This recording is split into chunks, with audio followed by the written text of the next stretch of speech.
Alrighty, so here is a sweet little 6-inch salted caramel chocolate that I made for customer. And so this video is to just tell you a little bit about how to keep these. So what you're going to want to do is keep it in the freezer until you're ready to eat it, and then you can just set it out for 15-20 minutes. In particular, this one here, the salted caramel, it does get soft pretty quickly. There are others, like if you get the carrot cake, that's going to take longer. I don't know why.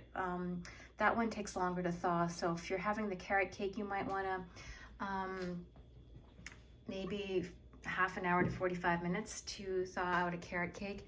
The key lime pie seems to be about the same as this one. 15-20 minutes, you're good to go. So yeah, keep it in the freezer. Like if you're going to be eating it within a day or two, you can keep it in the fridge. Just keep it in the fridge, you're good. If you think you're going to keep it longer than a couple of days, then keep any pieces in the freezer in a container, like a nice sealed container, so that it doesn't get freezer burns. So yeah, keep it good and sealed and you'll be good to go. This can stay in the freezer for weeks, if not months. Of course, it's not going to last that long.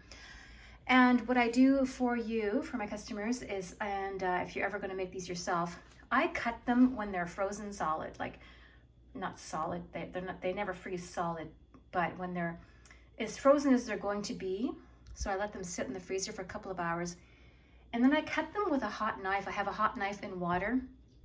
So I'm telling you this in case for those of you who purchase a cake from me, if you want to slice it further, because this one, these are 8 slices, and I'm telling you, like, this is a 6-inch cake. This is a tiny cake, but it's so heavy and so dense and so decadently rich that even one slice might be too much. You could easily cut these slices in half. So what you're going to do is, when it's right out of the freezer, that's when you cut it. You take your hot knife. I have mine soaking in hot water.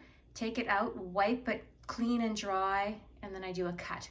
Put it back in the hot water for a few seconds, wipe it clean and dry, make the next cut. That's the way you're going to get these beautiful cuts. Otherwise, because it's like pudding kind of cakes, especially when it gets to room temperature, when you're cutting it, it's going to start to, get mushy, and you're not going to get a nice cut. So use a very, very, very hot knife.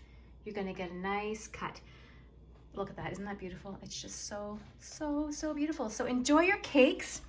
And if you ever want to learn how to make them yourself, of course, I am starting creating a course. I'm definitely creating a course, and I'm going to have all my favorite recipes. There's going to be, it's a recipe book, there's going to be videos, and the option to join a private online group for Q&As and for pop-ups and other things. So stay tuned for that. Enjoy your nourishing decadence. Yum, yum, yum, yum. Oh, by the way, one last thing. This particular cake, the salted caramel, add sliced bananas. I'm not kidding you. Put a few sliced bananas on this cake. You're gonna love it. All right, enjoy, and thank you so, so much for supporting me and trying out nourishing decadence.